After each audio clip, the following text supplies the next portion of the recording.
Welcome. It's 2 o'clock, Wednesday afternoon. Thanks for joining, dear participants, IPDET 2023, distinguished guests, dear panelists. Welcome to this panel discussion on development evaluation between partner orientation and domestic accountability. I'm very happy that you're all here. It's the end of workshop session 1. Most of you already have been here for 1.5 weeks, but I see you're still energized and eager to hear a little bit more and to engage also later in the discussion. This panel is a joint event between IPDET and the German Institute for Development Evaluation. So I'm happy that we can welcome Jörg Faust. He's a director of the German Evaluation Institute.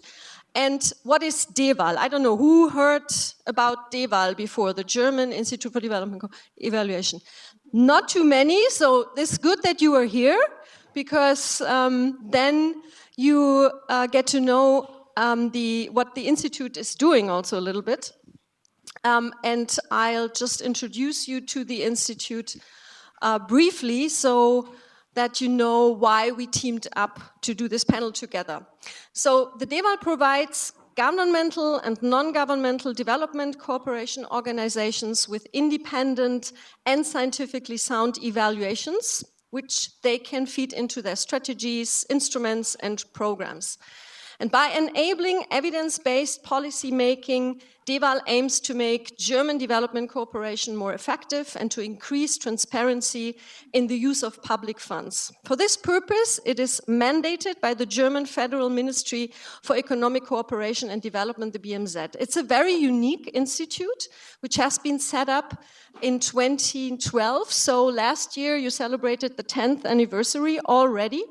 And it is growing and is doing quite important work, because all evaluations are done by their own staff, which is, again, quite unique. So they conduct evaluations, they further develop methods and standards and advise national and international partners in that regard. They support international partners in developing evaluation capacities, which is, again, pretty unique in this constellation, and they did it from the beginning on. So let's welcome the director of the German Institute for Development Evaluation, Professor Jörg Faust. He's also currently heading the OECD DAC Network on Development Evaluation. Welcome to IPDET, Jörg. So Jörg will give a brief introduction to the topic, and then I will invite the other panelists. I will introduce them to you a little bit later. I will invite them to the stage. There are a couple of questions I'm going to ask, but there will be a lot of room for you also to ask questions and engage in the discussion. At 3:15, we all move down to the garden area to have a look at the World Exhibition and have some nice coffee and cake.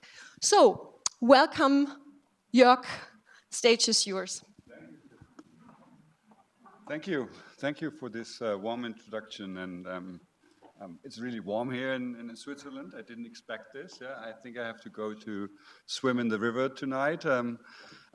But first and foremost, it's really great to give a small intro to an increasingly important topic in the field of development cooperation, namely how do we kind of engage partner countries more intensively in international development evaluation.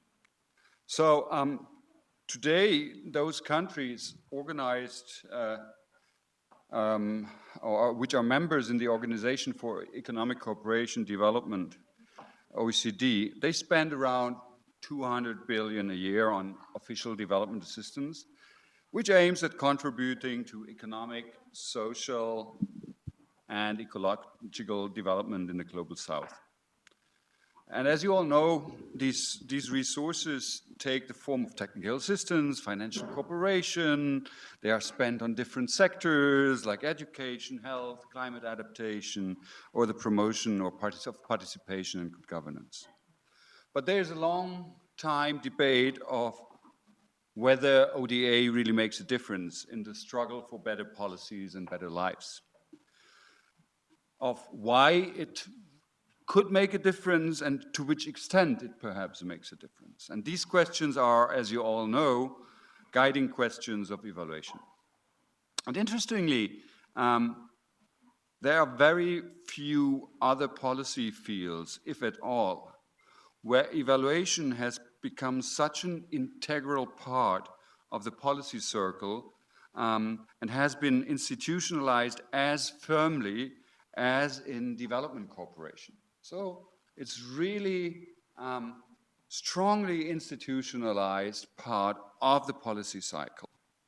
And probably this is the case because the four core functions of evaluations are of particular relevance in development cooperation. First, evaluation's function of generating practical knowledge is essential because development organizations like the German GIZ, USAID, or others, they intervene in faraway societies where they have less knowledge about the cultural, social, political setups, and therefore knowledge creation is essential. Second, learning as an evaluation function is so essential for development cooperation because development cooperation constantly transfers experiences from one context to another. So an intervention in health or education that has taken place in country X tomorrow might be adopted in country Y. And to adopt it in an adequate manner, learning is essential. And thirdly, evaluation functions as a provider of accountability and transparency in a field which is plagued by principal-agent problems, where, for instance, the taxpayer and the parliament in an ODA-providing country has little possibilities to learn about the effectiveness of efforts made with her money in very distant countries. And their independent evaluation is therefore crucial to strengthen accountability of public policies. Now, given the relevance of evaluation functions in development cooperation, it might therefore be seen as of little surprise that ODA providers started to institutionalize evaluation in their organizations already 3 or 4 or 5 decades ago. They began to exchange experiences on evaluation in their common organization, the OECD. And their network, the DEval tried to develop universally applicable standards and criteria for evaluation. So the most well-known, perhaps, I sometimes call them the crown jewels of the OECD Development Assistance Committee. The most well-known of those so-called OECD evaluation criteria are these evaluation criteria of the OECD against which public interventions in all fields should be evaluated. You might have heard of them. The relevance of an intervention should be analyzed, its effectiveness of reaching its direct goals, its efficiency, its longer-term outcomes and impacts, its sustainability, and finally, its coherence with other interventions. So the criteria and many background guiding documents on how to apply them wisely in different contexts are a good example on evaluation instruments that can be universally applicable for many sectors, that can travel different regional and cultural contexts. And now, however, the providing organizations of ODA, of development cooperation, of foreign aid, should do more to integrate actors from partner countries into their evaluation processes. So you have the standards and criteria which are universally applicable on the one hand, but you don't kind of integrate, involve partner countries sufficiently. Today, the designs, topics, implementation, and use of most bilateral evaluation are mainly driven by donor organizations themselves. And this is problematic for 2 reasons.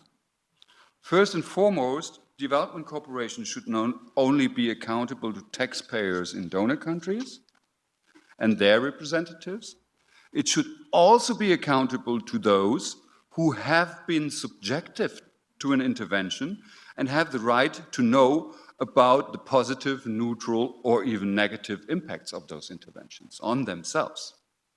And second, if evaluation creates knowledge about development interventions and its consequences, this knowledge should become a public good, particularly accessible to those who might profit from it in those recipient countries.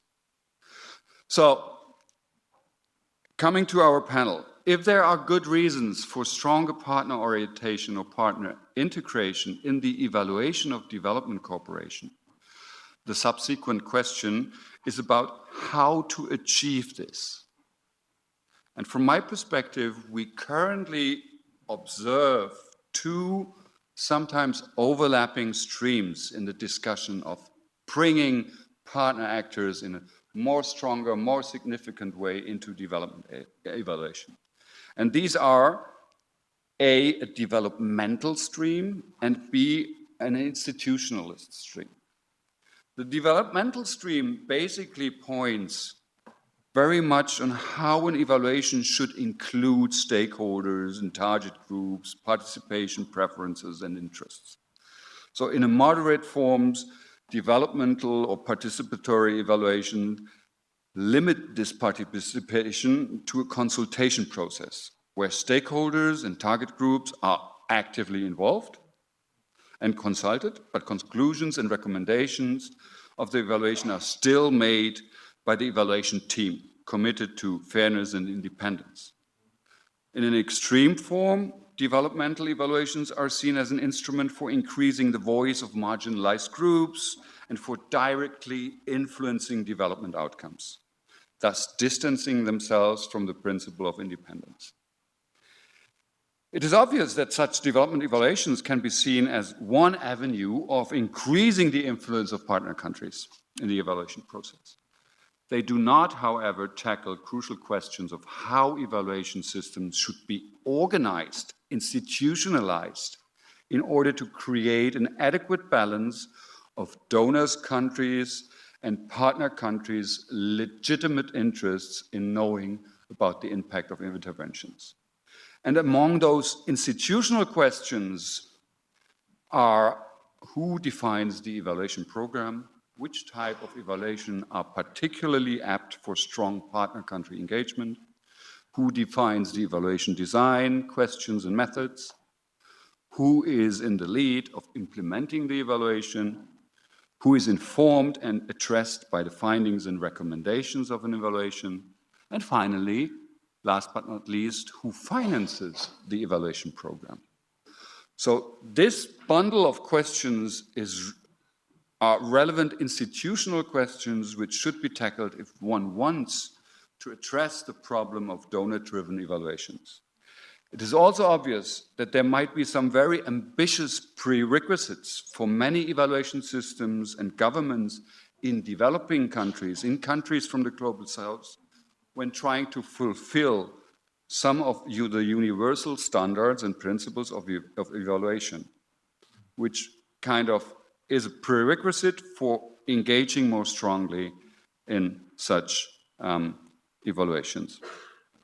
But if mutual accountability as one of principles of aid effectiveness is to be taken more seriously, we do need to tackle this question of partner orientation and partner country engagement in evaluations of development cooperation more seriously.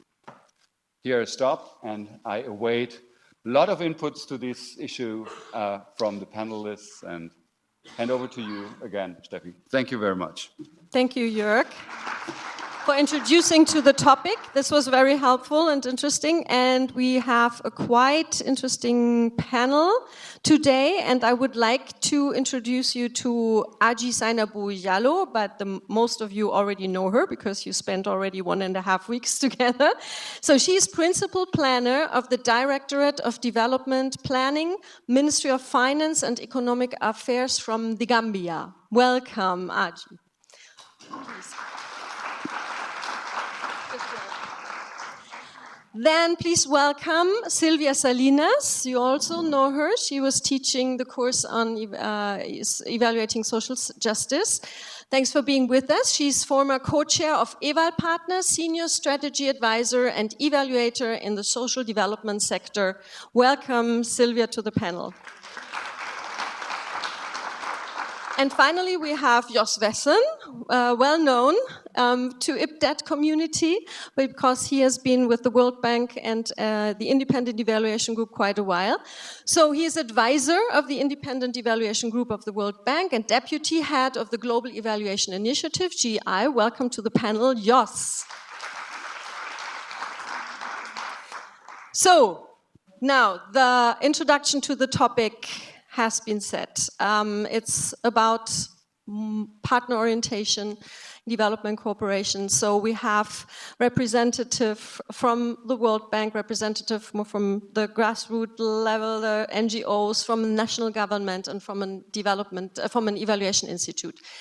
So Silvia, let's start with your perspective. Strengthening the participation of target groups, civil society, or vulnerable groups is seen as one way to increase partner orientation in development evaluation. Are you observing a trend towards increasing consultation and participation, and what do you consider as an important instrument to balance neutrality, fairness, and participation?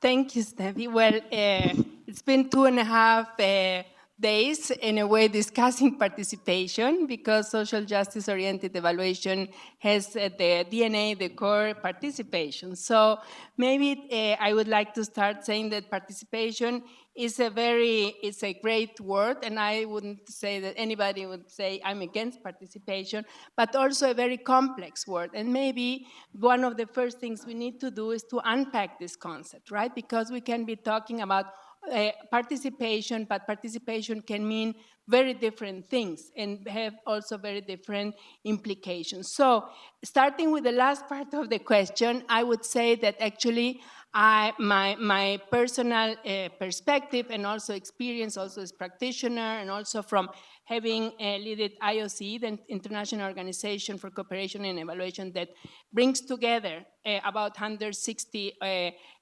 voluntary organizations for professional evaluation, which are actually mainly, civil society organizations. I would say that actually the trend is not expanding participation in general, right?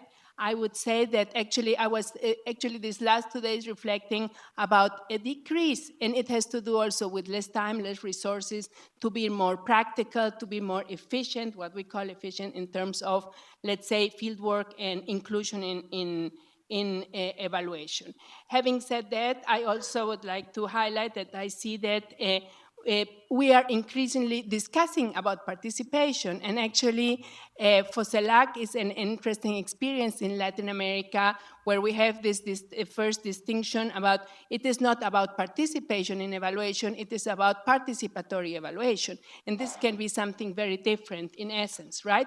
Where you move from a functional approach like key informants that answer or provide you inputs to a more leading, empowered role of people, grassroots people, civil society organizations. So there is a distinction there, a first distinction. And I was thinking that maybe we can use the example of the gender continuum, right, to also have a sort of participation continuum, because we can start from very basic, respondents, key informants that answer and participate in interviews, to really substantive, empowered participation, decision-making in evaluation processes. So I think it is very important also, and I will try to build a bridge between the two approaches, the more institutional and the other one, because I think in any case, participation doesn't take place in a vacuum, right? And I think that how society is built and structured, and all the biases and exclusion patterns. And I come also from the global south, so we have all these decolonizing evaluation initiatives and concerns. So I would say that colonialism and all other biases, gender and so, in a way frame also and determine whether it is related to the ecosystem, the evaluation ecosystem and institutionality, or whether it is really like more like small-scale participation in the evaluation of a project. I think that the biases in a way are the same. And last October, we had the regional evaluation conference in Latin America in Quito. And one of the panels that we were surprised because it was packed with people, we actually discussed how actual participation is very limited also at the institutional level, right? There are usually no mechanisms for civil society in all its expressions, be it the VOPEs, be it the grassroots organizations, to participate also in the ecosystem. Right? And I think that it is cross-cutting, because even the VOPEs, the voluntary organizations for professional evaluation, are not necessarily democratic and very inclusive, right? Under EVAL Partners, we have the emergence of different networks like EVAL Youth, EVAL Indigenous. These are expressions of people, indigenous people, young people, right, that feel excluded from the adult-centered, professional groups. So actually, there is a big discussion that sometimes pops up whether we need to have these groups or whether we need to aspire or ambition, more inclusive VOPEs, where you don't need an EVAL Youth group, an EVAL Indigenous group, maybe an EVAL Woman group, whatever, right? So I think these exclusions and biases are from the very institutional mechanisms and ecosystem to the very grassroots, because even grassroots organizations are not necessarily very democratic. And women, when we talked about in the last days, not years, about the exclusions and we did a nice exercise, I think it was yesterday. It is women excluded, it is younger people that are excluded, right? We work a lot with representation, which is usually male, even if we have a participatory, and if we want to respect the culture, there we have some dilemma sometimes, because culture is very frequently male-dominated, right? And representatives are male, so you will listen to their voices. So I think maybe it's more questions than answers. I think that participation is not enough now to give a simple answer. I think that participation can hide complex situations, and because I come from the social justice-oriented workshop, one of our tasks or concerns is also how to unpack and how to have more inclusive and representative participation that really brings all the different voices also of civil society. I will stop here maybe to get the other for the second round. Thank you very much, Sylvia, and especially for broadening this perspective of participation. So let's hear from Aji, representing the national government in the Gambia, to hear from your perspective. So what is your experience in creating maybe a stronger demand for evaluations among different branches in your government? And are donor representatives maybe increasingly interested in strengthening partner orientation in their evaluations? Or are there any good practices you can talk about and you could recommend to donor organizations for strengthening the inclusion of government and development evaluations? Thank you, Steph. When you look at the current donor landscape in our country, the Gambia, there's been increased interest in evaluations. The Gambia is a small country in West Africa, which is not very resourceful, so we are sort of a tax-based economy. So when you look at our budget, 20% of the budget really goes to development, but 80% of development initiatives are funded by donor organizations. So there's this need to really follow best practice in terms of ensuring accountability in our interventions.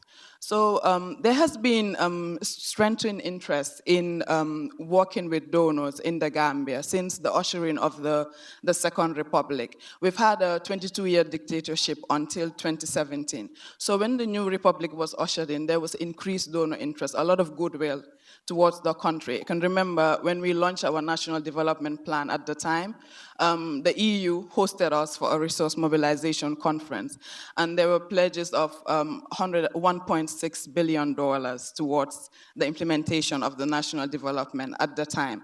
So there has been increased donor interest in really strengthening collaboration in working with the government. We've also seen, like from my institution, the Directorate of Development Planning, our mandate is to coordinate national development, be it the long and medium-term plans, also formulate, implement, and monitor and evaluate the national development plan. So we work closely with the UN system, but especially the UNDP, in the implementation of our activities. They literally fund 95% of our activities. So we work with them closely in terms of doing assessments, and they fund the evaluations that we do. We've done periodic, we will do annual progress reports, we do medium-term evaluations, and usually we're supposed to do the end term recently, but we didn't have time to actually go in to develop our plan. So what we did was, during the formulation process, we did like an end term assessment where we asked the stakeholders about their implementation status of certain project initiatives. So we work closely with UNDP, and even last year in our formulation of the new development plan, we did like a joint consultation at the regional level, so it will inform our national development plan, but also the UN country program.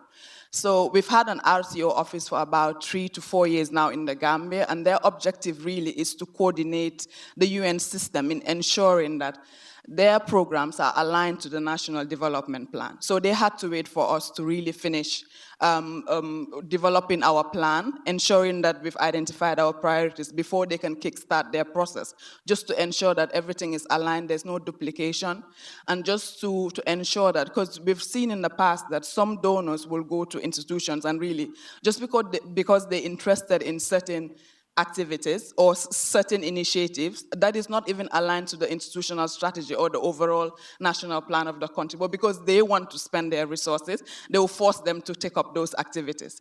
So now we're in trying to avoid that. What the UNRCO is doing is ensuring that you have a standard UN country program for the whole country, and it's aligned to the national development plan. So in short, when they implement, it's actually feeding into the overall objectives of the country and also answering to the SDGs, because we've actually aligned our plan to the Sustainable Development Goals and also the Africa Agenda 2063. So what I would say is really to strengthen collaboration between the donors, just so we can have this knowledge transfer and also increase accountability in terms of our development initiatives. Thank you. Thank you very much, Aji. And now we're looking forward to responding from the donor, from a big donor side. Jos is representing the World Bank, and we are eager to hear from your perspective. Especially that the independent evaluation group is also quite unique within the World Bank. So, and it normally reports to institutional boards where governments of partner countries are also represented. And in case of some regional banks, also hold the majority of shares. So from your experience, does this governance mechanism increase ownership of partner countries, as partner country governments have a formal influence on the creation of the bank's evaluation program and are addressed formally with evaluation results and recommendations? Jos. Thank you. Excellent question. First of all, thank you very much for inviting me, and very nice to see many of you here on a Wednesday afternoon after a first intense phase of workshops this week. So the question of how is the evaluation program developed in an organization like the World Bank Group, and especially through the work of the Independent Evaluation Group, and how does it take into account different interests and different values of different stakeholder groups? Now, the advantage of an organization like a World Bank or an African Development Bank or Inter-American Development Bank is that in contrast to the bilateral donors, there's not just accountability towards the ones that give money, but also accountability towards the ones that are mostly on the recipient side, because they are represented in the governing bodies of the institution. For example, on the boards of IFC, MIGA, and IPDET, the World Bank, you see representatives from across partner countries in which the World Bank Group works. Now, if you ask the question, is that mechanism sufficient to have an evaluation program that also serves the national interests of the countries in which the World Bank Group is active? Then my question would be no.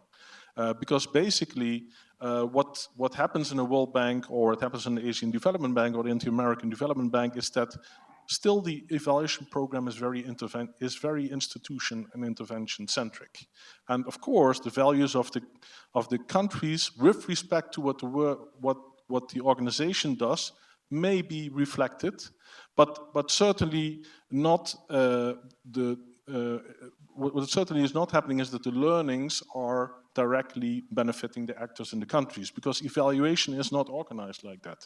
Evaluation is organized still, especially for independent evaluation functions, that it reports to the boards. But how are the boards connected to the countries, to the governments, and other stakeholder groups in the countries? That's a question. So I would argue that in order for evaluation, which includes independent evaluation at the World Bank, but also other sorts of evaluative processes throughout multilateral development banks, should be organized differently. What we see happening in many countries is several phenomena.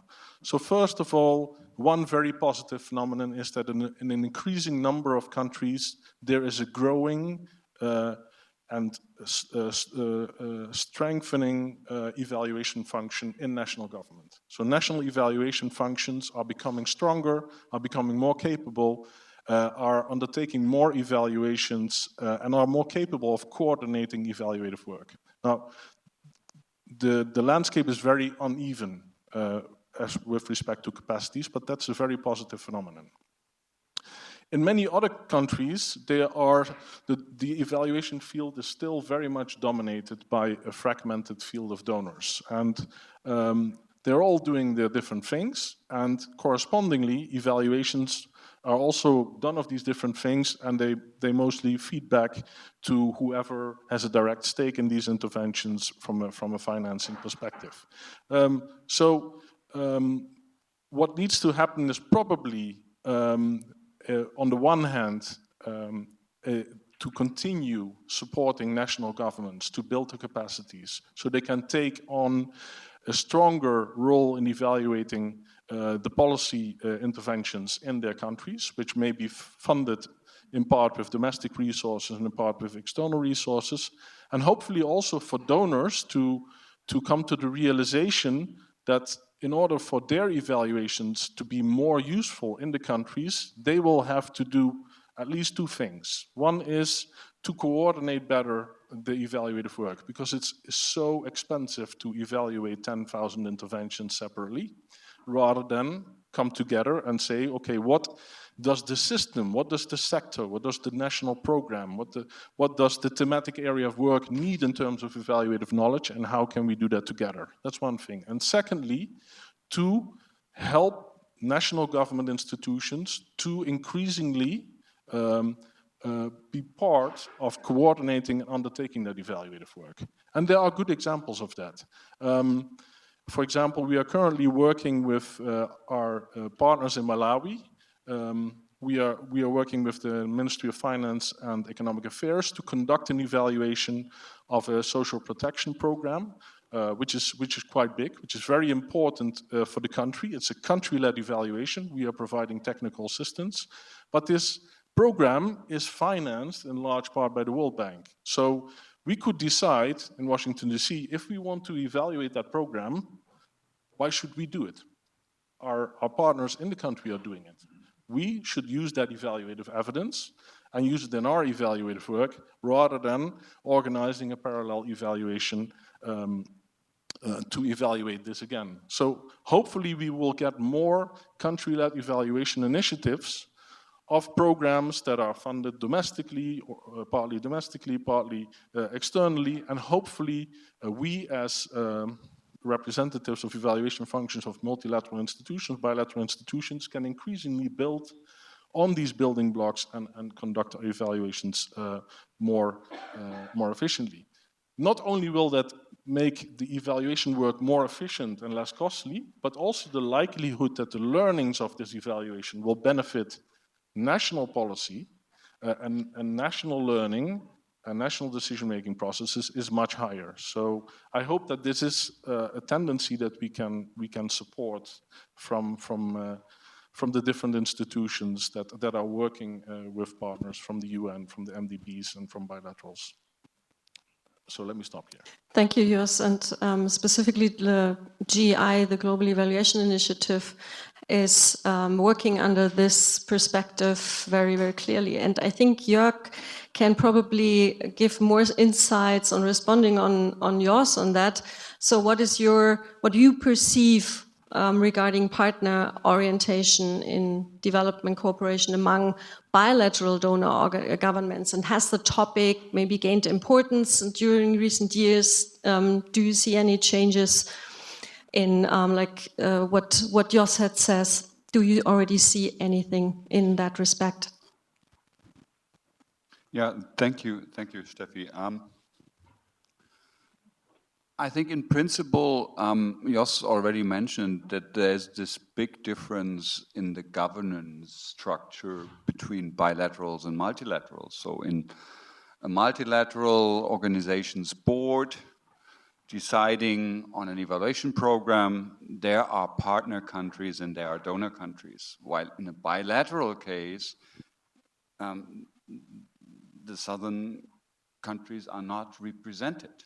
So, however, I think the last 15 years or so have seen a gradual increase in the notion of that development cooperation is not a one-side issue, but really should be driven by mutual learning and mutual accountability. And for me, the first really important step was the 2005 Agenda on Aid Effectiveness, where one of the core principles was, which was kind of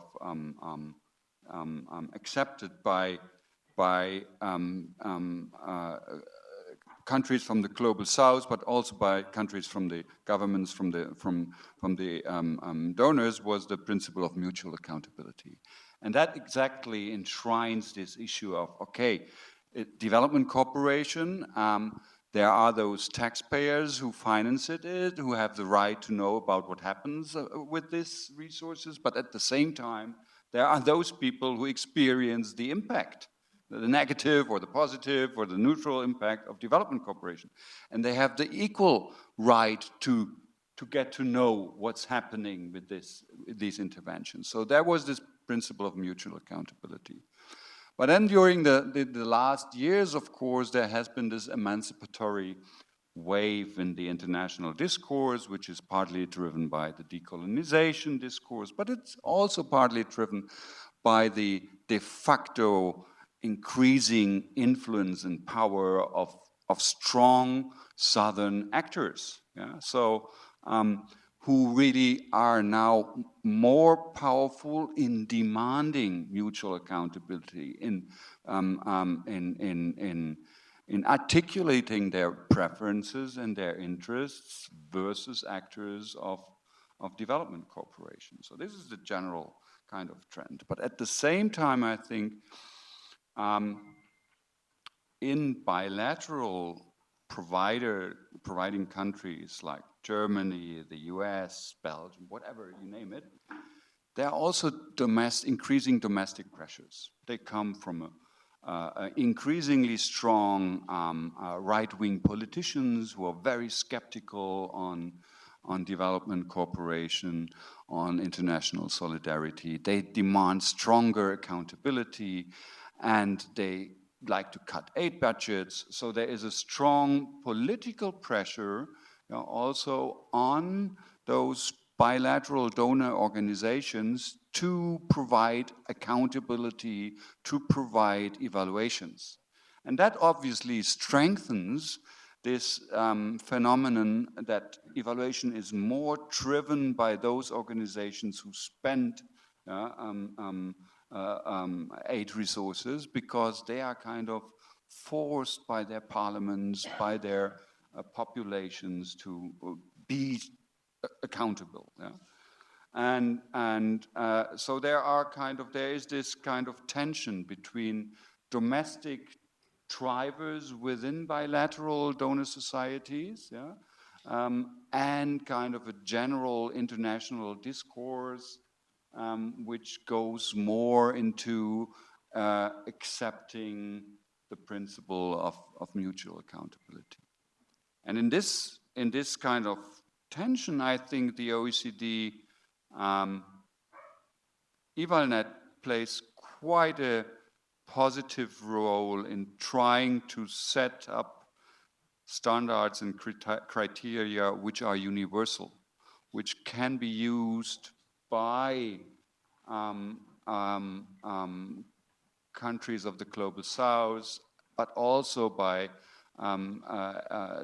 aid-providing organizations, trying to establish standards and criteria for evaluation that are open for kind of cultural adaptation in different cultural, historical context.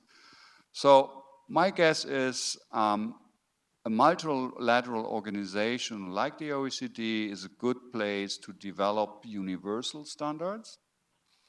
And my guess regarding the trend is somehow ambivalent, depending on what is stronger, the domestic pressures on governments in OECD countries, or rather a kind of international discourse which goes more towards emancipatory principles. Thanks. Thanks, Jörg. Aji, do you feel in the Gambia, in your country, do you feel this pressure? Is it changing? And what are you responding from the government side towards that? We would be interested to hear from your example in Gambia.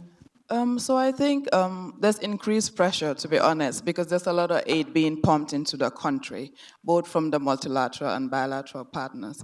I can even tell you one example. A couple of weeks ago, we were working on our program-based budgeting because the EU requires that we have that in place by August next year, or we won't get budget support for that year. So you can see the sort of pressures they put us through to really make sure that we get the aid that's required, because budget support is important to really boost our budget, because sometimes the tax we receive is not enough to fund the budget for the year. So we really bank on the EU for budget support. Their major area there is budget support, really. So we get a lot of pressure from these partners. We work with a range of partners, from the World Bank, the UN system, the Americans recently, we've signed a compact with them, the Millennium Challenge Corporation. So Gambia is eligible for that. So they're doing a lot of groundwork.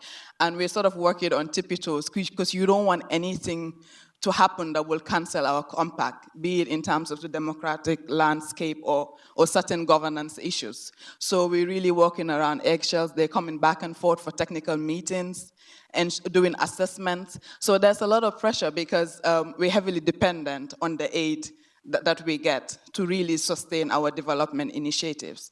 So I think there's more need for really the country to see how they collaborate with donors in ensuring sustainability of, Yosh raised a very valid point about the need for countries to be able to do their own evaluations. I think in country, the Gambia, we really lack that capacity to really conduct evaluations. So there's that need for really funding in monitoring and evaluation to enhance capacities, but also ensure that we have people that will stay in government to really help in ensuring that we conduct our own evaluations. Because we find people, when you train them, at some point they leave. They go to projects or they go to join donor organizations, and we're left with less capacity. So when do we get to that stage where we can actually conduct our own evaluations and be accountable? Yeah, so we have a couple of select committees. We have some institutional arrangements that really put a bit of pressure on government, like the select committees at the National Assembly that sort of have an oversight wherein they call people for questioning in terms of certain interventions. But that's really not enough, because you don't find them using the results from these evaluations. They're not that effectively utilized. So we need to have that push wherein we can use these results, but also ensure that there's enough accountability. So we actually see changes in our society? Because you tend to see for the last 10 years that I've been working with the directorate, the issues keep being repetitive, sort of. The priorities are sort of the same, maybe different interventions. But how do we ensure that we change the narrative to ensure that we see development happening rather than going back and forth? What are we doing wrong? Because we're not utilizing our resource and also not effectively ensuring that we're accountable for what. So sometimes I feel the donors just want to get their resources in, but yeah, so they don't follow through as they should. So, I mean, there's that need also to push governments to ensure that they're held accountable. Thank you, Aji. And Jos, can you reply maybe directly and give some ideas or recommendations or what IG or GI specifically might do in that regard? Here. Well, there are many points that you raise, very interesting. So first of all, I agree that actually when we talk about accountability and learning, there are sometimes the incentives are aligned on the government side and on the donor side to get the money out quickly, no questions asked. Because frankly speaking, is there such a real strong accountability culture and evidence-based culture in the donor organizations? I wonder. So we are evaluators, we have to fight for that. And I think we also have to keep, both on the government side, but also on the donor side, to really talk about accountability and learning, because in fact there's a strong, how do you say that, input-oriented culture. And you know, the people who are on opposite sides of the table, they want to get the money out, and the others want to receive the money, and all the rest is, you know. So we have a task here. So we evaluators have to join forces together. So basically, the way I see it is working on evidence-based policy systems is very long processes. They require lots of things to change, but they are worthwhile journeys. And good things to start is to start with your allies. So we work with our allies in the ministries of planning and the ministries of finance who want the same thing, who want to have real learning and real reflection on policies. So we are there to enable and strengthen them, and hopefully over time that thinking grows. And that thinking has to grow through multiple pathways. It has to grow through providing better evidence within the government system. It has to go through more and more decision makers being convinced that evaluations are useful. They actually learn stuff that is useful. So they will want to do it again and will promote it. It will grow through universities being able to train people who then do evaluations in the country. And I must say that we are beyond the stage where we can argue that we have to fly all the way all over the world to do evaluations. In most countries, the best evaluators are in the countries. So I think that problem we are rapidly solving. But we need to support academia to make sure that there are good evaluators. We need to make sure that there are VOPs that can bring evaluators together to also support, let's say, the cause of good evaluation. So there are many things that need to be built. Legislation that stipulates that evaluation is an important aspect of the policymaking process. Policies around evaluation. So this is a it's a very complex, multi-level and multi-actor process. But it has to happen, because I think country-driven evaluations is the future. We see in many Latin American countries, for example, but also other middle-income countries, that really over decades, the system has changed from a donor-driven evaluation culture to almost a completely domestically managed evaluation system. And there is a strong evaluation system in place. There are evaluators. Not to say that it's always super successful, but then I ask, is it in the Netherlands super successful? No, there are also issues of evidence-based policymaking there. So let's also not be, too idealistic that everywhere it's going to be perfect. But there are very strong national evaluation systems in place, and I do think that for multiple reasons, the efficiency reasons, so all these fragmented evaluations, so that needs to stop over time. We need to ensure that the learnings of all these evaluative exercises benefit local decision makers, local populations, so that only can really happen if there's a country-led evaluation system. And also, frankly speaking, we need different types of expertise on evaluation teams, and we need professional evaluations to be conducted. We had some very good discussions in our workshop on that. But increasingly, the best evaluation capacities are in countries. IPDET is a small contributor to that, an important one. But there are really, in most countries, there are excellent evaluators, and that's just a process that we need to continue to support to ensure that there are more capable evaluators and that we support our evaluation champions in government and other situations. Sorry, I'm trying to align my brain cells sometimes, but sometimes they jump. We can still follow. We follow. Okay. Thank you very much, Sylvia. Now, your perspective once again from the civil society. Please let us hear what you want to share as a final remark, and then we open to the plenum.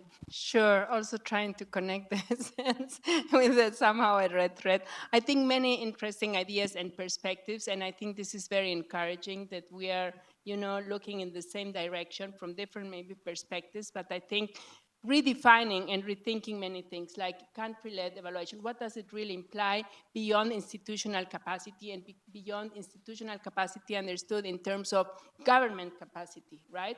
I mean, which are the actors that compose the ecosystem? How should VOPEs be involved in it? And I remember when the Global Evaluation Initiative was launched in the Caribbean, I can remember there was a webinar, and I had a question, what do you expect as the role of VOPEs, right? Because also under this 160 or 170 VOPEs, there are very different understandings. Some are very institutional associations, like evaluators associations. Some other are like more evaluation activists, and I can talk about Bolivia, which is more like a diverse group. In Bolivia, we don't have a training opportunity. We are all self-taught in a way. There is no training that you can take or do at the university. So how is, again, how is academia involved in this, right? How do we really talk about institutional frameworks from a more comprehensive, participatory, inclusive, and where the beneficiaries and the people from the workshop know I don't like that word, because I always say that we will see if they benefited or not after the evaluation. It's not a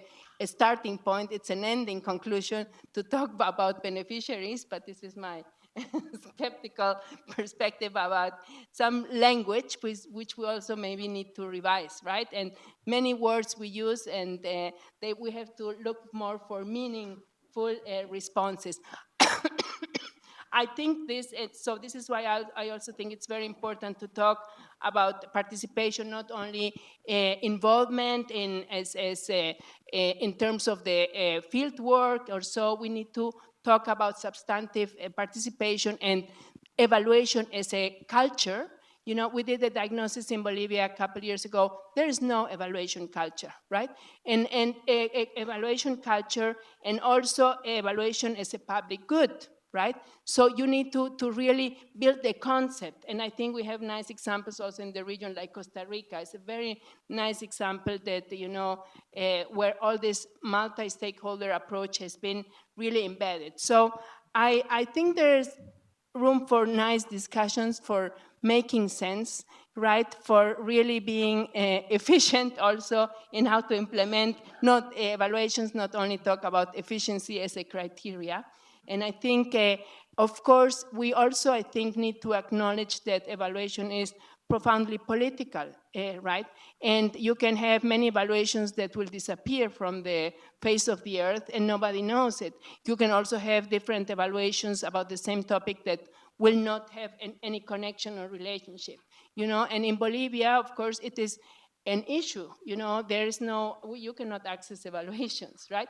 But we are also, it's another thing, we are disconnected, and I'm talking about more, from anything like the Global Evaluation Agenda 2015, right? Nobody knew about it, like the planning ministry. So how do you connect to these global, initiatives, to the global objectives and goals? It was the VOPE in Bolivia that translated and brought the document to the planning ministry. But at the same time, civil society is not recognized as a valuable yes, a counterpart for the government, right? So it is ignored because there's also this idea of being autonomous and putting the donors to the right place and taking the lead, you know, etc. So I think it is complex. I think it is also, there are many things that we need to connect the dots, connect the actors, and to think systemically, I think, in terms of responses. So for me, if we talk about participation, which is the main, maybe the red thread, it has to do, yes, with the women in the communities, with evaluations, bilateral evaluations, and how to bring those left behind. We have the Leave No One Behind mandate of the SDGs. Well, how does it take place? How does it look like in terms of concrete, maybe program or project evaluations? But I think we also have to look at the system, at the institutions, at the role of civil society, and how does civil society and academia own and also use evaluations. So I think this is also rethinking the meaning of institutional strength and capacities. Thank you so much, Sylvia, and thank you for the moment to the panelists for sharing these insights. And I like the impression of like, yeah, join forces, and we all work together for the same objective, and but coming from different perspectives. Now I'd like to invite you. You probably have quite a lot of questions, and from what I experienced last week, there probably will be too many questions, but let's see how we can accommodate them. And Kazim was the first one, and shall we throw again? Is it on? Yeah. Can you? Thank you. Nice effect, huh? Yeah, good catch. And to whom your question is, please? Okay, I'm Kazim Abbas Shah, and I'm Director M&E from Government of Pakistan Planning Commission. I'm actually heading the M&E wing of the Government of Pakistan in Planning Commission. It's an apex body of the Government of Pakistan. So what you actually shared, your experiences, I think we have a different learning from this. We have still lagging behind the M&E systems, the capacities, the will of the government is still lagging behind. So I think that needs more, the influence from the donors, because the will of the government is not actually interested to have the accountability of the funds. So I think the donors are also making their own evaluations for the projects themselves independently still. They are not using that forum we have actually, the M&E wings within the Planning Commission. So they can use the system, the processes to build their capacities and integrate the evaluation systems within that. Like some VOPs are still influencing, like Pakistan Evaluation Association doing a good job. GI just started its support. So I think you need more support and more facilitation in that regard. Thank you. That was a statement. Thank you. Any other question? Here, can you throw? But thanks for that input. Thank you so much. And my question goes to the donor. And I know when you were discussing about this, I was wondering whether we have examples or case studies where successful partnership and domestic accountability have been effectively balanced in development evaluation. And perhaps you can share some of what we learned from these examples. Thank you.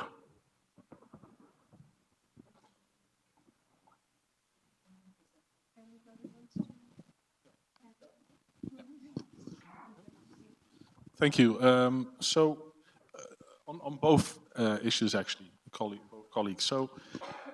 So I do agree. So first of all, a future would be where country systems are stronger, where national governments are willing and capable of coordinating and conducting and using evaluations. That's not always the case. There may be authoritarian regimes in place. There may be all sorts of issues, institutional capacities, lack of legislation, lack of policy environments, lack of capacities. So there are many, many challenges in many countries, and the playing field across the globe is very uneven.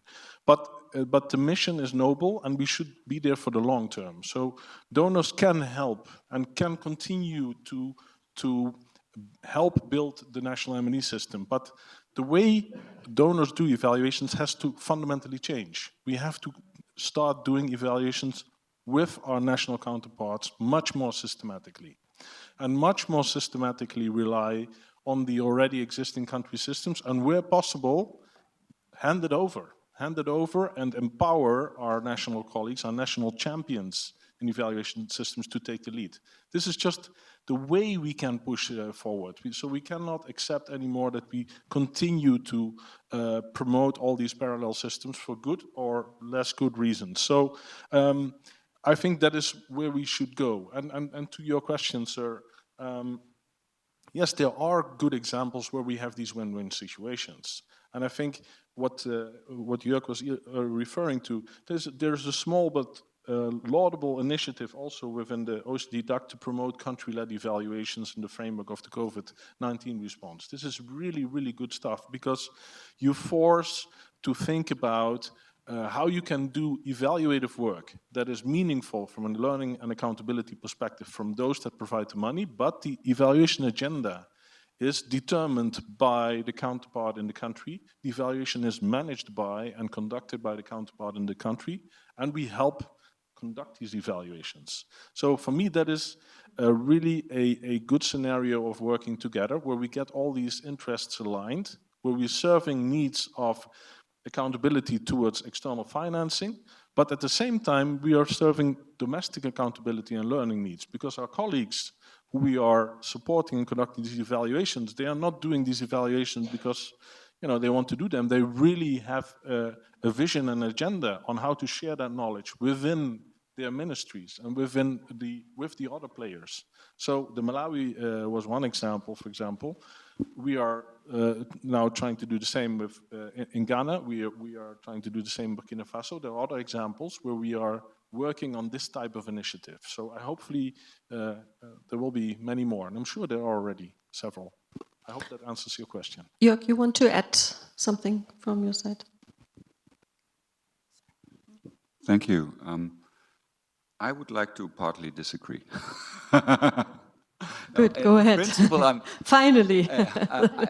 in principle, I also would like to envision a world where kind of we only see these country-led evaluations. We see strong evaluation systems in partner countries that take over, as you mentioned. However, I think that probably what is best suited is some kind of jointness. At the moment you kind of hand over, you lose the buy-in of the taxpayers' representatives in donor countries, and that's parliaments, and they decide on budgets. It is as simply as that. I frequently engage with members of parliament or government officials, and they have very concrete interests in kind of knowing what is the impact of development interventions. So,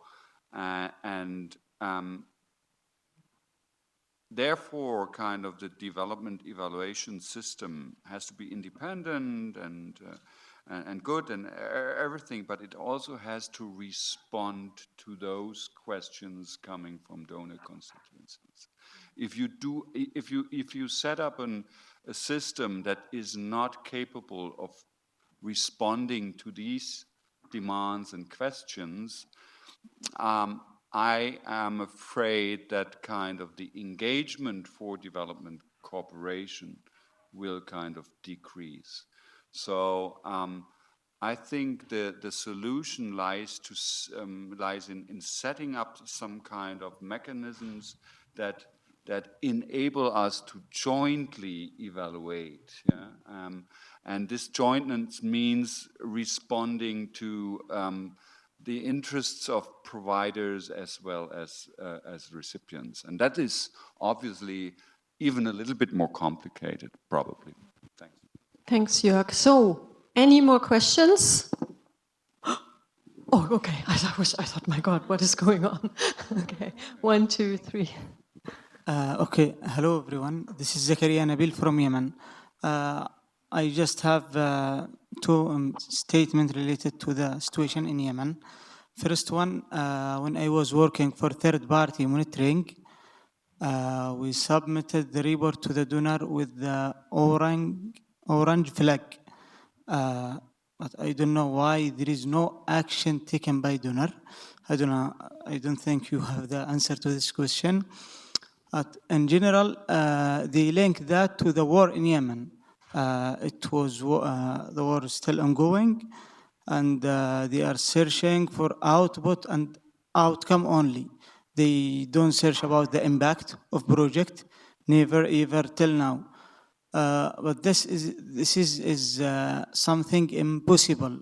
The people who displaced and before 5 years become host community. How you couldn't manage and evaluate impact?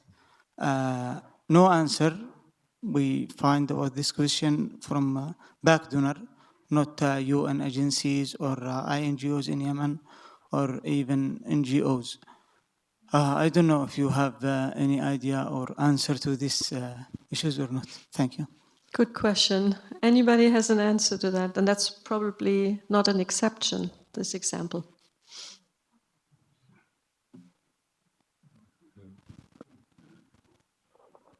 Anybody from the panel or from the plenum? Maybe similar experiences?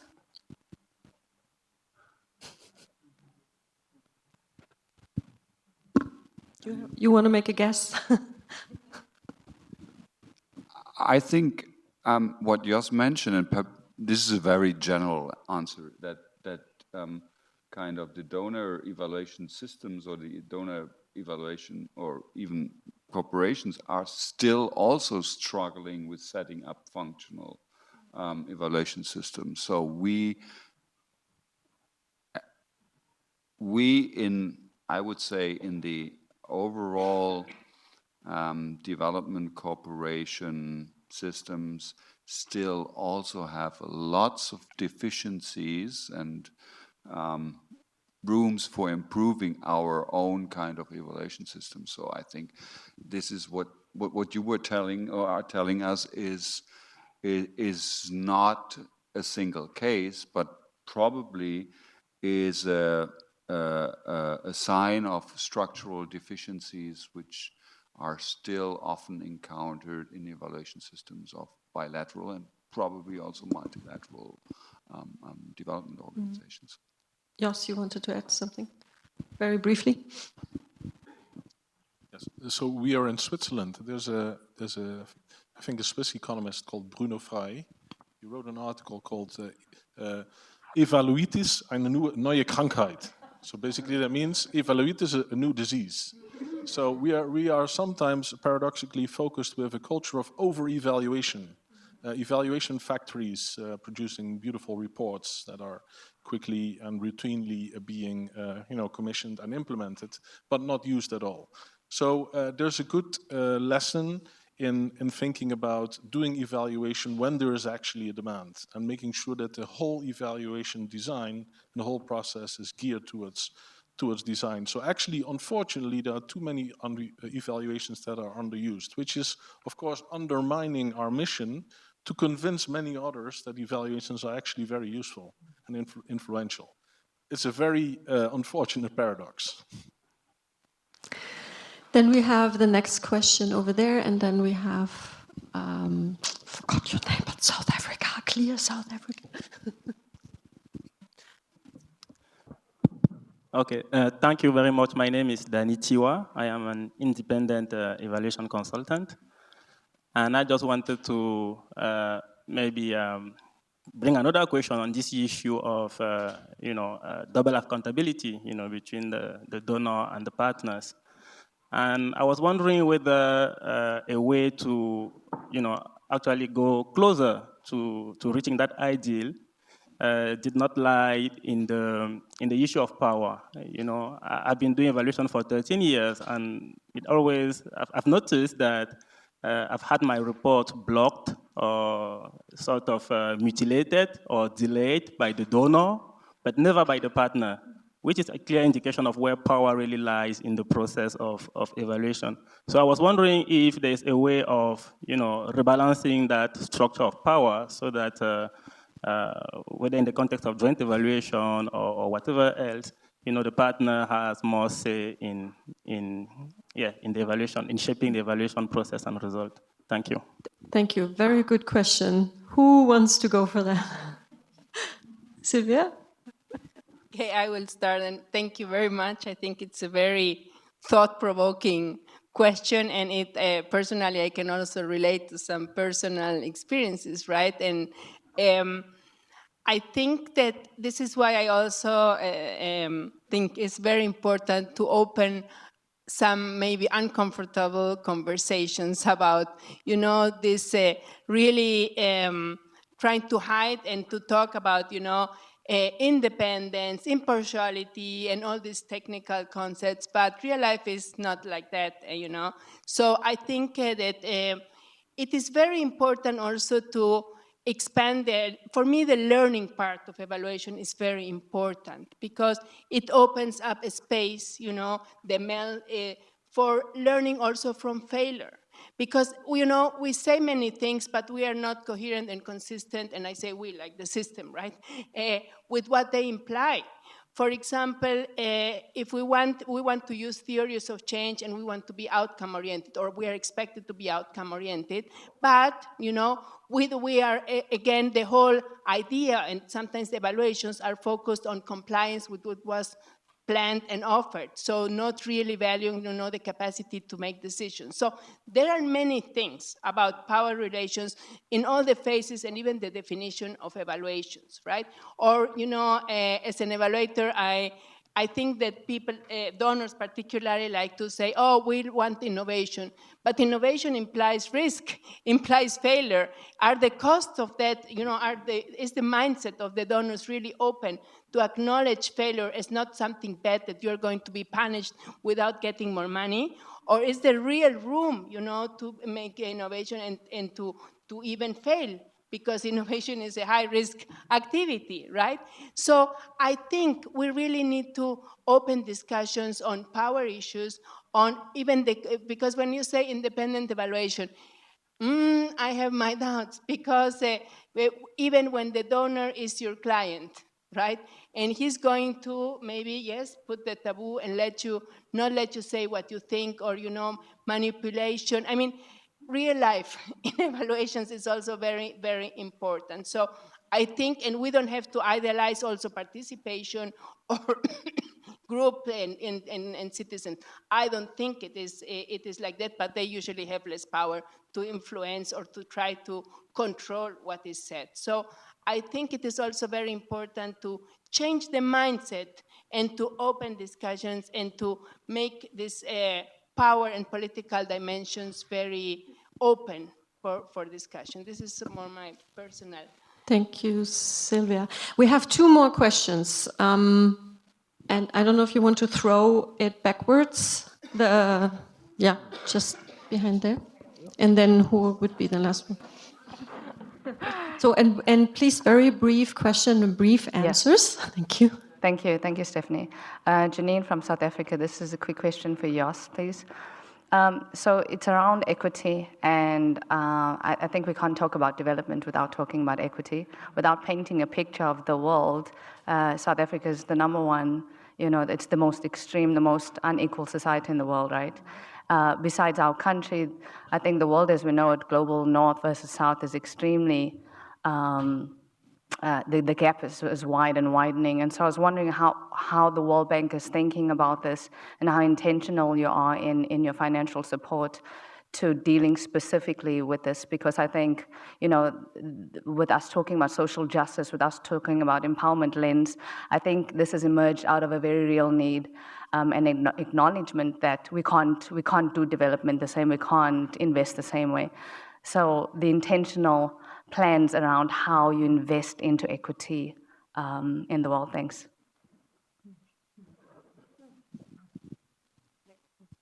Yeah, excellent question. So let me give let me attempt to answer this question, because I'm not working in bank operations, but I'm an evaluator in the World Bank Group, of course. So inequality is a huge problem. And as you said, South Africa has one of the highest Gini coefficients in the world, like Brazil and some other countries, high levels of inequality. The World Bank Group has two overarching goals. One is to reduce extreme poverty, and the other is to boost shared prosperity. So basically to raise the incomes of the bottom 40% of the world. So that is an explicit objective. And of course, you can argue a long time about how that is being done and how that is being operationalized. So how do you address the issues of the bottom 40%, for example? What are the interventions, what are the approaches, etc. But I can tell you that from the evaluation side, we are doing our best to look very carefully at that. For example, recent innovations, we were discussing that today, allow us to look at targeting of financial of finance much more carefully. We now can actually map much more carefully where do the poor people live, where within cities, within the countries, at a geospatial level, what is the geospatial distribution of poverty, where do they live? And we can increasingly, with better data, at a more disaggregated level, map where is the finance going. Not just the finance of the bank group, but also the finance through the public treasury, the finance of the developing partners. Now, there's still many caveats, but I am hopeful that we at least, this is the superficial answer, right, to your question, but at least we can ask the meta question, and that's a very important political question, are really the resources going to where the disadvantaged, vulnerable, and the poor live? So that's an important basic question that I think now we are increasingly capable of looking at. Now, secondly, of course, you need also to have a very good substantive internal look at the different interventions that are being taking place there, which of course you can do with multiple qualitative methods. You can do that, with focus groups, interviews, good case-based approaches, quality observation, etc., etc. But yeah, I hope this goes some way in responding to your question. Thanks, Jos. Now we have a final question from Hoor. Is there can you throw it down to here? Just throw it. Very quick question, very quick answers, and then we do a roundup. Well, I mean, sorry to disappoint you. It's not a question, actually. I raised my hand, like half raised my hand as a response to our colleague from Yemen's question. I think maybe I was in the corner, so you didn't see me. I just wanted to very quickly say, because I've been to both sides of the spectrum. So I started my work from Pakistan with civil society, and now I work with the European Commission, like one of the largest donors, if not the largest. I mean, very interesting question around war-affected context and measurement of impact and etc. I mean, the first thing I would like to say, I mean, the priority for donors, I would say, would be different in such contexts. I think the priority is to actually do no harm, whether it is the programming or the evaluation. But the two things which just come to my mind is which donors can do better is number one is the flexibility in terms of measurement, because change or measuring change or understanding change are very different in such contexts where the causal relationships are not very clear. They are not often based on some sort of evidence available. So that's, I think, the most important thing. And then also, peace is a very difficult thing to evaluate and come to some result with. I mean, peace is contested, for example. The definition of peace to ISIS might be very different with the definition of peace with Assad, like the regime, etc. So from the donor side, it's important to understand, different indicators, and things can change and vary when they're working with in-country partners in such conflict-affected areas. Thanks for adding that. Thanks a lot. So let's do a wrap up with the panelists, and I would like to have one sentence of the most interesting point of discussion or maybe result you heard today from your perspective. What one sentence, most important results? Jos. There. I can do lots of grammatical tricks to make the sentence extremely long. Sorry. Because I cannot summarize in one point. But I would like to make just one point, not one sentence, around the issue of strengthening national monitoring and evaluation systems. So I did not wish to present a too ideal, typical view, that this is all going to be beautiful, etc. These are long-term, very difficult processes, and there is a strong need for also development partners, donors, to keep on pushing with allies in partner countries the M&E agenda. But for me, there is one big paradox which I would like to leave you with.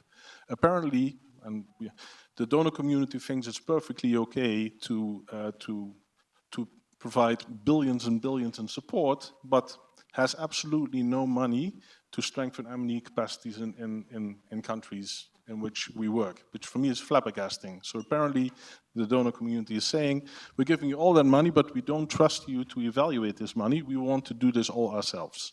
So that for me seems like a fundamental flaw in the system. We should invest much more in M&E systems capacity development in partner countries. So hopefully. Thanks, Jos. Hopefully. Sylvia.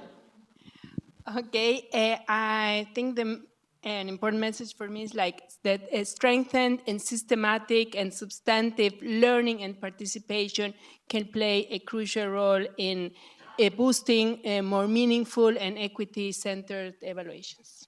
Thank you for the sentence. Aji.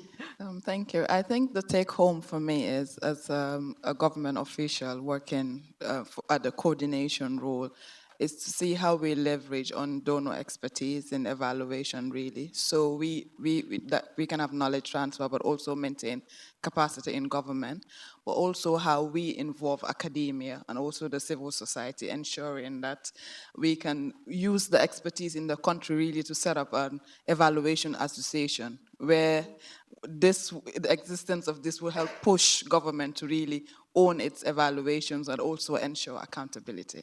Thank you, Aji. Final words, Jörg. Is evaluation capacity development effective? So donors, I agree that evaluation capacity development is super important to solve several questions we have posed today, but we know also that development cooperation has enormous struggles in promoting institutional development elsewhere. And ECD is nothing else than institutional development. So the question is, has it been successful, what we all have been during the last 15 years, and what can we learn in improving our attempts to strengthen evaluation systems is equally important. Thank you, Jörg. And my final words would be, if that makes so much sense, because when you look around, when you look at the panel and when you look around yourself, you're all here, right? You're representatives from national governments in the 63 countries, M&E officers and representatives from foundations, from NGOs, from the academia, consultancies, and so on. You're all here, and that makes it very special and very useful. And now we have to bring it to the countries, but under the umbrella of GI, I think that will work or will proceed. So thank you very much. Thanks to the panelists. It was quite interesting. Thanks for your attention.